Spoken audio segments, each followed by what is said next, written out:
I always thought of myself as someone who thrived in the dark. While others greeted the morning sun, I found comfort in the quiet of the late hours, when even the breeze seemed to pause. The semester had ended, finals were done, and the weight of academic stress had lifted, leaving behind an unfamiliar emptiness. Summer had arrived, and with it came the pressing need to find something to do, preferably something that paid. I had tried everything: on-campus jobs, retail stores, even night shifts at gas stations. Nothing worked. Either they wanted experience I didn't have, or they simply weren't hiring. It started to feel like a cruel joke. Then I saw it. Blightmore Cemetery. It wasn't new. The cemetery had been there longer than the university, nestled between aging apartment buildings and forgotten alleys. I must have walked past it countless times without really noticing. It stood behind a towering wrought iron fence, its intricate patterns twisting like vines choking the bars. Stone gargoyles perched at each corner, weathered by time, but still intimidating. The place looked like it belonged in some abandoned village, not in the heart of a bustling city. But what caught my attention that night wasn't the eerie architecture. It was the sign. Help wanted. Night watchman. One night only. Inquire within. The letters were painted by hand in faded red, uneven, but clear. I stopped dead in my tracks. The whole thing screamed scam, or worse. But I was broke, restless, and, if I was honest, a little intrigued. There was something about the place, something that pulled me toward it like a magnet. I crossed the street, hesitated at the gate, then pushed it open. The hinges groaned as I stepped inside. The air felt different. Not colder exactly, but thicker, as if the very atmosphere had weight. The gravel crunched under my shoes as I made my way toward a small wooden hut near the entrance. A dim yellow light spilled from its windows. As I approached, a man stepped onto the porch. He was tall and gaunt, dressed in a perfectly tailored black suit that looked both modern and oddly timeless. His silver hair was slicked back, and his skin had the pale, waxy sheen of someone who spent more time in the dark than in the sun.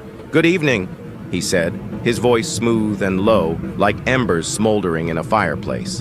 "You're here about the sign?" I nodded. "Is the job real?" A faint smile touched his lips, but it didn't reach his eyes. "Oh, it's real.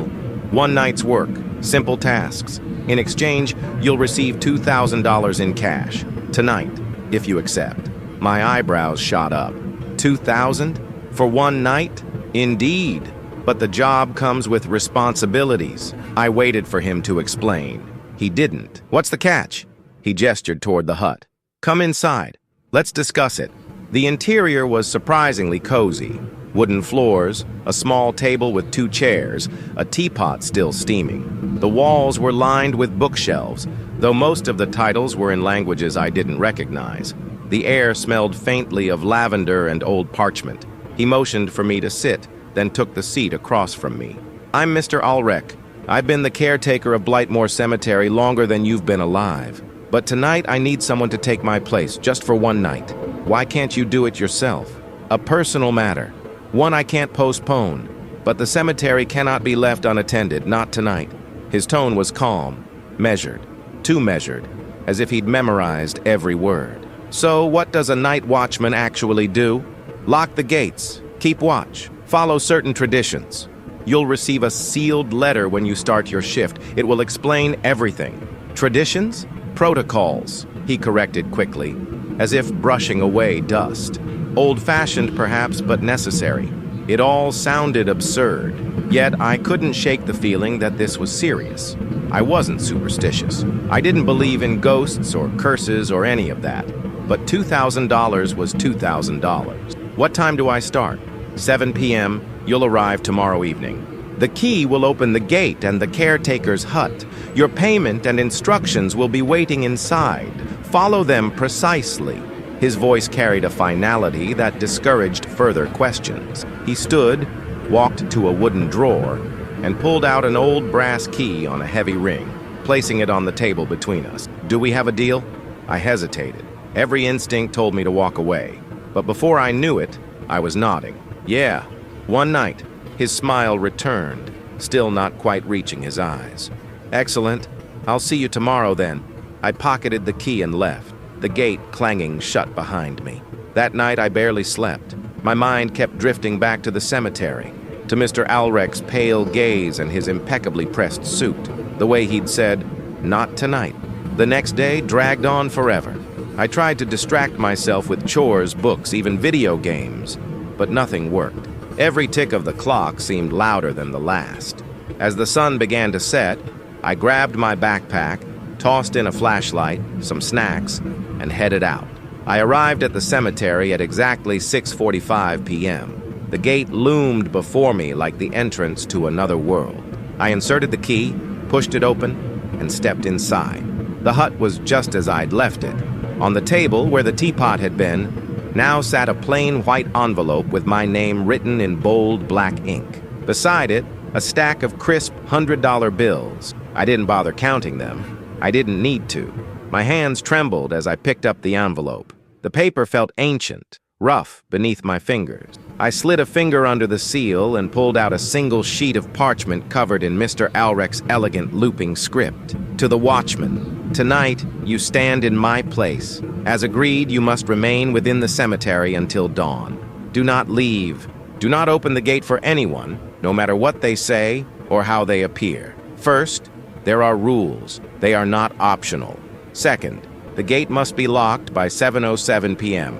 No exceptions. Third, inside the closet, you will find a red glass lantern. Light it with the matches provided. If it turns blue, do not move. Fourth, every hour strike the iron bell atop the mausoleum. If you miss an hour, they will take notice. Fifth, if you see a woman in white near the tree line, do not speak to her. Do not look at her twice. Sixth, do not sleep. Seventh, keep the mirror in the hut covered. If the cloth falls, do not remove it again. Eighth, failure to obey these rules will have consequences.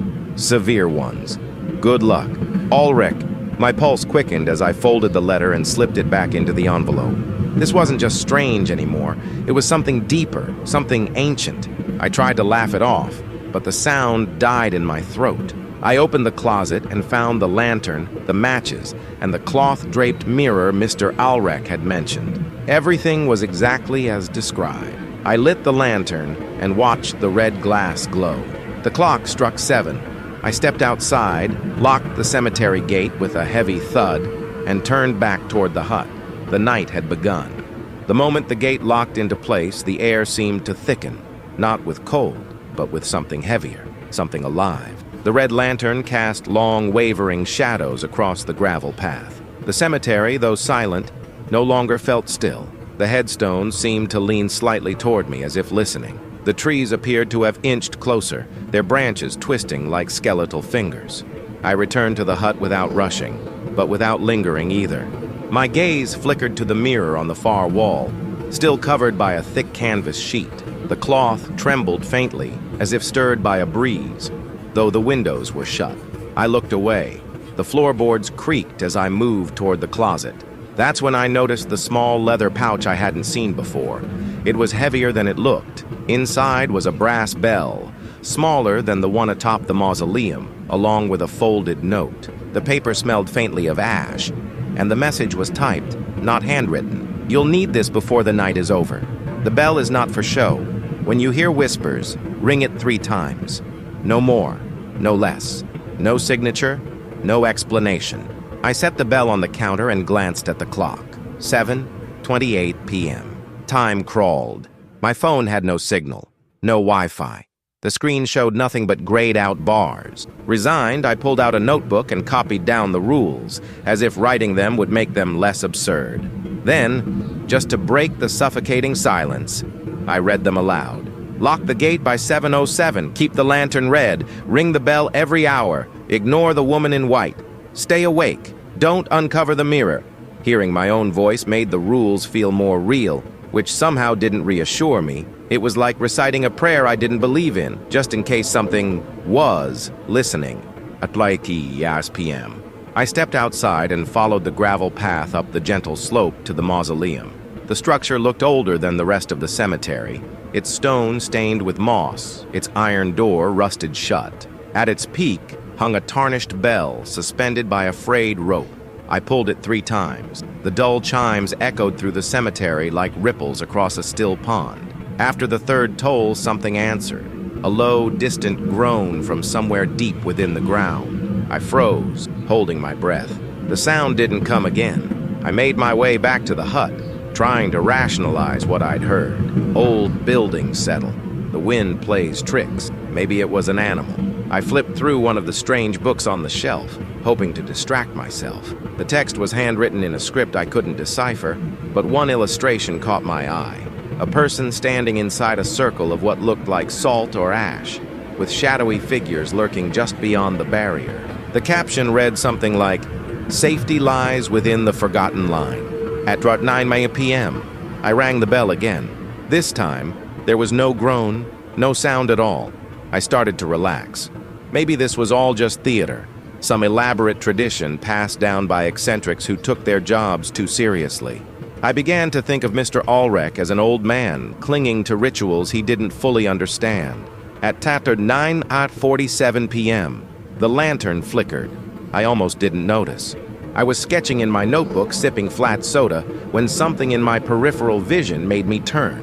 The red glow had dimmed. Slowly, almost imperceptibly, the lantern's light began shifting to blue. I went still. The instructions had been clear. If the lantern turns blue, do not move. So I didn't. I stood perfectly still, barely breathing. The air grew colder, cold enough to numb my fingers. The lantern now cast an eerie blue light, turning the shadows on the floor into twisted, unnatural shapes. From somewhere behind the hut came a dragging sound like fabric being pulled across gravel. Then, the whispers started, hushed, breathy murmurs, as if a dozen voices were pressing against the walls, speaking in unison, but never forming coherent words. The curtains darkened, the windows fogged. The dragging sound grew closer. Then a knock, a single sharp rap on the door. I flinched. Another knock. I didn't answer. I didn't dare. The lantern's light held steady, still blue. Then a voice. "You left the gate unlocked." It was a woman's voice. Soft, almost musical, but wrong. It grated against my mind like nails on glass. "You forgot. Come fix it." I bit my tongue to keep from responding. The voice repeated, closer now. "Come fix it." The doorknob twisted once, then rattled, as if someone on the other side was testing it. My heart hammered in my chest. The whispers swirled around me, growing louder, more insistent. Then, as suddenly as it had begun, it stopped. The lantern flickered back to red. I stumbled backward into a chair, my fingers tingling as circulation returned. The windows were normal again. The air warmed slightly. I stared at the door, half expecting it to burst open. It didn't. At 10:00 p.m., I forced myself to leave the hut again to ring the bell.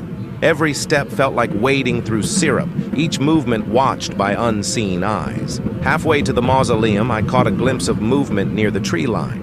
A figure in white stood just beyond the lantern's glow, motionless, staring. I remembered the rule, do not look twice.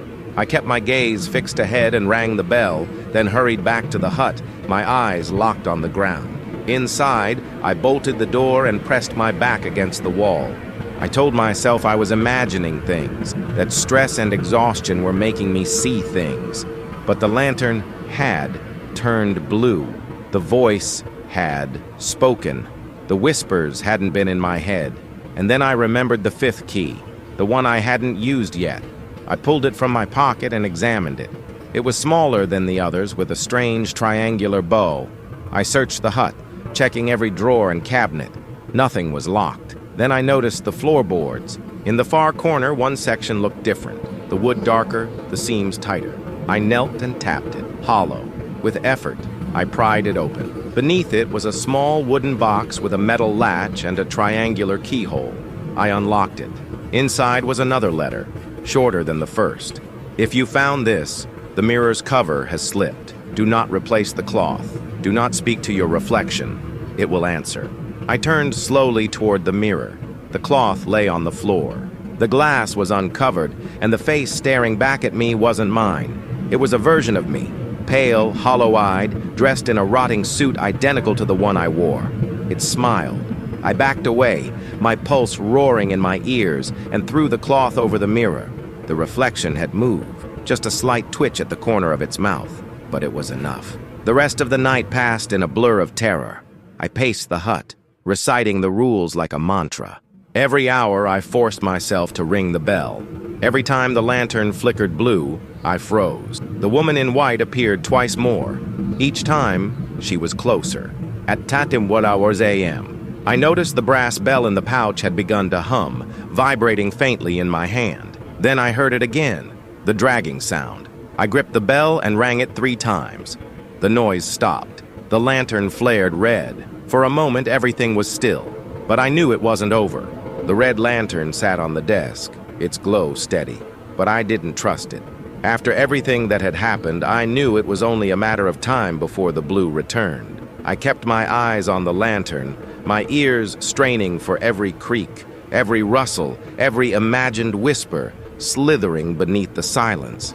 Then, just after the 4th bell, I saw it, a fresh grave. Near the far edge of the cemetery, where there had been only empty plots before, now stood a newly dug grave, the earth still dark and loose. A plain wooden marker stood at its head, bare of any inscription. I don't know what compelled me to approach, morbid curiosity maybe, or something darker. I crouched beside the marker and brushed away some of the dirt. That's when I saw it. A single letter scratched into the wood, E. Beneath it, a date, or what might have been a date, crossed out again and again. I stood and backed away. The lantern flickered, blue. I froze. My breath caught in my throat. The air thickened. The trees bent unnaturally, as if caught in an invisible current. The grave seemed to sigh, the earth trembling beneath my feet. A stone cherub near the grave turned its head slowly toward me. I looked down. A rustling started behind me, followed by uneven, dragging footsteps. Like something unfamiliar with walking was trying to move. A voice, raspy and uncertain, broke the silence. "Watchman!" My chest tightened. "You forgot me." The voice came from just behind my shoulder. I could feel its breath cold and damp against my neck. No one rang the bell for me. I didn't respond. I didn't dare. The figure shuffled into view. A thing wrapped in sodden burial cloths, its limbs bent at wrong angles, its face a blank slate of stitched-together skin. It swayed toward me. We wake when forgotten. Then, just as suddenly, the lantern turned red again. The creature hissed and recoiled into the darkness. I didn't wait to see where it went. I ran back to the hut, my hands shaking as I fumbled with the door. Inside, I found another note on the floor, as if it had materialized out of thin air. If the grave of the forgotten appears, mark it with blood. Yours will work best. If you don't, it will open again, and it won't close. My stomach twisted. I grabbed my multi-tool, pressed the blade to my palm, and squeezed until blood welled. Then I hurried back to the grave and let the blood drip onto the marker. The earth stilled. The marker darkened, absorbing the blood until the scratches vanished. I returned to the hut, my hand throbbing, my mind racing. I thought I was safe. Then the bell rang. Not the mausoleum bell, not the one in my pouch. This sound came from inside the hut. I spun around. The bell was still on the desk, untouched. But the sound came again. The cloth had fallen from the mirror. The reflection grinned at me, my face but wrong, pale, hungry. It raised a hand, holding a small bell of its own, and rang it 3 times. The lantern turned blue. I didn't know what to do. The rules hadn't covered this. The reflection's lips moved, forming words I couldn't hear. Then it started to step out of the mirror, one foot crossing the threshold like wet fabric slapping against tile. I scrambled back, knocking over the desk. The lantern rolled but stayed lit, red, thank God. I grabbed the brass bell and rang it 3 times. The reflection screamed, a sound that wasn't just in my ears, but inside me, like needles piercing my skull. I rang it again and again. The mirror shattered. The reflection vanished, leaving only my own wide, terrified eyes, staring back from 1,000 jagged shards. The lantern flickered blue one last time, and then, from deep within the cemetery, another bell began to toll. Not mine, not the mausoleum. This was something older, something that hadn't rung in centuries. The moment that ancient bell sounded, the cemetery seemed to hold its breath. The air thickened. The fog that had been absent all night rolled in suddenly, swallowing the graves, twisting around the iron fence like a living thing. I stepped outside, the gravel crunching underfoot. The fog parted just enough to reveal a figure standing near the tree line. A man in a long, tattered coat, his face obscured by a low-brimmed hat. His voice made the ground tremble. "You rang the wrong bell, watchman." I tried to speak, but my throat burned, as if words were forbidden in his presence. He tilted his head. Though I couldn't see his eyes, I felt them strip away my defenses, peeling back layers I didn't even know I had. "Do you know why they ring the bell, boy? Do you understand what it keeps away?" I managed a whisper. "To remind them I'm alive." A dry, humorless chuckle escaped him. Alive is such a fleeting thing. What they need isn't life, it's memory, a name. Those who are forgotten don't sleep, they wait. He pointed toward the far corner of the cemetery. There, where there had only ever been 4 corners, now stood a 5th, a tall black obelisk, veined with faint light, as if carved from the night itself. "One has returned," he said, "and he won't wait for dawn." He dissolved into the mist, leaving only the obelisk and the thing that emerged from it. It was taller than any human, its limbs too long, its spine twisted. Its face was a shattered stone mask, held together by threads of shadow. Around its neck hung a rusted iron collar, etched with names, all scratched out except one, mine. "You were not remembered," it intoned, its voice like grinding stones. "You were not named." The bell in my pouch vibrated. I rang it once, twice, 3 times. The fog thinned. Mr. Alrek stood by the gate, his expression grim. "The final rule, watchman. Do you remember it?" I shook my head. There wasn't a final rule. I ran back to the hut. The desk was overturned, the mirror shattered. Pages from the rule book fluttered across the floor like wounded birds. In the drawer where the first envelope had been, another waited. I tore it open. "When the forgotten rise, speak their name, say it with conviction. A name remembered cannot cross back." My heart sank. I didn't know its name. I ran to the obelisk. The collar still bore my name, and one other, nearly erased by time, just above mine. "Abel," I whispered. The creature paused. Its form shuddered. "Abel," I said louder. "You are remembered." A wind howled through the cemetery. The obelisk crumbled to dust. The creature knelt. "Thank you." And then it was gone. I collapsed to my knees, the first light of dawn creeping over the horizon. The bells were silent. The lantern's red glow dimmed as if finally at peace. But the cemetery wasn't empty, and I wasn't done. The gate creaked open. Waiting inside the hut was one last envelope, thinner than the others. I opened it with trembling hands. "You are now the keeper of this place, the last who remembers the one before you has passed, and the burden is yours. There is no bell for you this hour. Only one rule remains. Do not forget. Not them. Not this place. Not yourself. If you forget even one, they will return." It wasn't signed by Mr. Alrek. Just 3 words. The forgotten one. I stood for a long time staring at the letter. I already knew what it meant. This had never been just a job. It was a test, and I had passed, not by fighting, but by remembering. As I turned to leave, a boy stood in the doorway, barefoot, dressed in a stained burial gown, his eyes hollow but not unkind. "Is it over?" he asked softly. I nodded. "Then you have to tell someone. Say our names. If no one remembers us, we vanish. Forever. What's your name?" His lips moved soundlessly. "Thomas." Then he was gone. The fog lifted as the sun rose. The city woke up around me, oblivious. I walked home in a daze, the key still heavy in my pocket. That night I dreamed of the mirror, and the thing that had worn my face, smiling.